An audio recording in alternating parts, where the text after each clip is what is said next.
Então, voltando a falar da viagem do Martim Afonso de Souza, vamos dar um panorama da composição da frota, né, da expedição, os membros da expedição. Há alguns personagens que nós já conhecemos, que já passaram pelo Brasil. Há alguns personagens que ainda estão vindo pela primeira vez ao Brasil, mas desempenharão um papel importante. Então vamos falar dos homens que faziam parte dessa frota.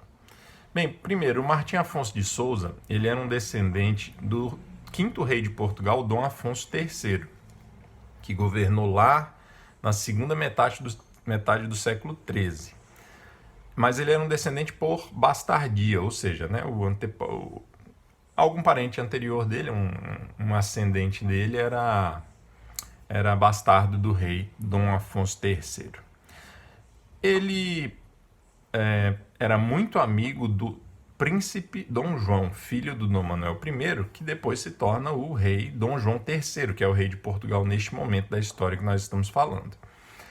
Por causa dessa amizade dele também, ele vai ser escolhido para liderar então a frota dessa missão colonizadora, a primeira grande missão colonizadora do Brasil. Bem, essa frota vinha composta por 5 embarcações, 5 navios, entre galeões, caravelas. E eu vou dizer para vocês agora os nomes desses navios e quem eram os seus capitães. Então, a capitânia era capitaneada, a nau capitânia, né, que é a principal, era capitaneada pelo Pero Lopes de Souza, que era irmão do Martim Afonso de Souza, e que tem um papel fundamental para nós, porque foi um diário que ele escreveu dessa viagem que nos deixou o relato, né? Então, a fonte primária principal para a gente conhecer o que aconteceu nessa viagem vem do relato dele, que é conhecido como Diário de Navegação, Diário da Navegação, Pero Lopes de Souza. Esse diário foi encontrado no século XIX pelo Francisco Adolfo de Van Hagen, o Visconde de Porto Seguro. Já fiz um vídeo sobre ele aqui. Foi, de longe, o primeiro grande historiador brasileiro. Ok. A outra nau, além da capitânia, então, era São Miguel, que ela era capitaneada por um homem chamado Heitor de Souza.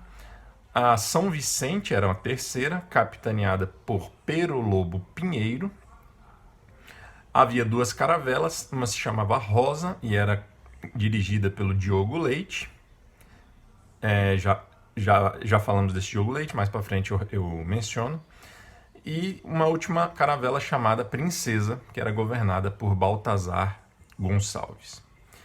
Bem, a tripulação havia 400 pessoas, estavam embarcando 400 pessoas entre tripulantes e passageiros.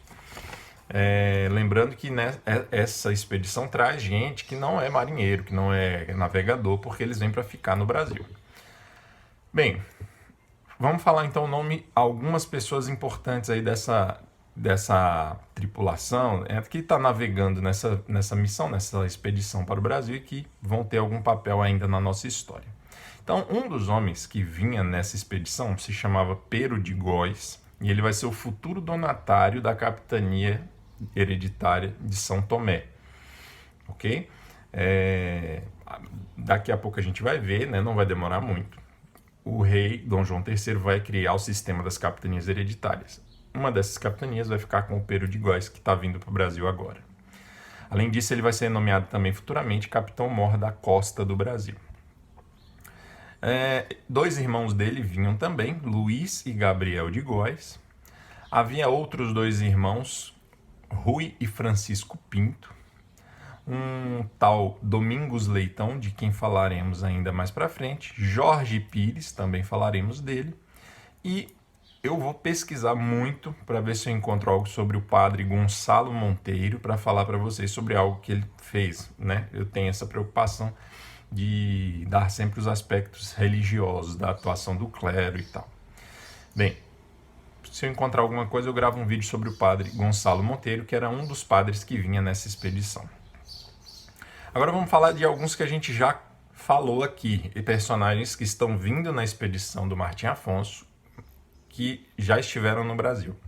Então, primeiro, o famoso Henrique Montes. Se vocês tiverem boa memória, vão lembrar que era um navegador que veio na expedição do Juan Dias de Solís, sobreviveu, ficou na Terra e 1500, agora, recentemente, no final aí da década de 30 do século XVI, quando o Sebastião Cabot está voltando para a Espanha, ele pega o Henrique Montes e leva para a Europa. E agora o Henrique Montes está vindo na expedição do Martim Afonso de Souza. Um tal Pero Capico. Esse Pero Capico, não, eu não tenho certeza, tá? Essa não é uma informação que se possa confirmar, até onde eu sei. Mas ele teria vindo em 1516 na expedição do Cristóvão Jacques e teria sido um dos primeiros a produzir açúcar no Brasil, e teria sido no litoral de Pernambuco ou em Itamaracá, né, que é uma ilha aqui no litoral de Pernambuco. Vocês devem se lembrar que eu gravei um vídeo aqui sobre o açúcar e eu mencionei que no ano de 1521 há um registro de que no ano 1521 partiu de Pernambuco uma carga de açúcar. Talvez o responsável por isso tenha sido esse Pero Capico, que voltou para Portugal, não sei como também, e agora está vindo de novo para o Brasil na expedição do Martim Afonso. O Diogo Leite, que eu já falei ali, que é um dos capitães, ele tinha vindo ele tinha acompanhado o Cristóvão Jacques em uma de suas viagens ao Brasil, então já conhecia, já tinha feito esse trajeto. O piloto-mor dessa expedição era um tal Vicente Lourenço, que já tinha passado pelo Brasil. E aparece aqui um personagem de quem eu já falei também, que vinha como língua, ou seja, como intérprete, para poder fazer a intermediação da comunicação entre os portugueses e os indígenas, que é o Pedro Anis. Lembram dele? Pedro Anis veio na Albretoa em 1511, e ele foi acusado, junto com um piloto chamado João Lopes de Carvalho, de ter roubado uns machados para comercializar com os índios. E aí eles foram punidos com o degredo e foram deixados lá, acho que em Cabo Frio. Depois eles vão para o Rio de Janeiro e eles vão ser levados para a Europa de novo por um dos pilotos da expedição do Juan Dias de Solís. Quando eles voltam da Prata, param no Rio de Janeiro e levam os dois para a Europa. Bem, e para terminar, dizer o seguinte, que essa expedição trazia também sementes, plantas e animais domésticos para iniciar a produção de alimentos e a criação de animais aqui no Brasil, já que muitos vinham para ficar, se estabelecer na terra definitivamente. Então era necessário trazer sementes, plantas e animais domésticos. Beleza, pessoal? Amanhã eu volto para falar para vocês sobre a viagem, especificamente, o primeiro trecho da viagem do Martim Afonso. Um abraço.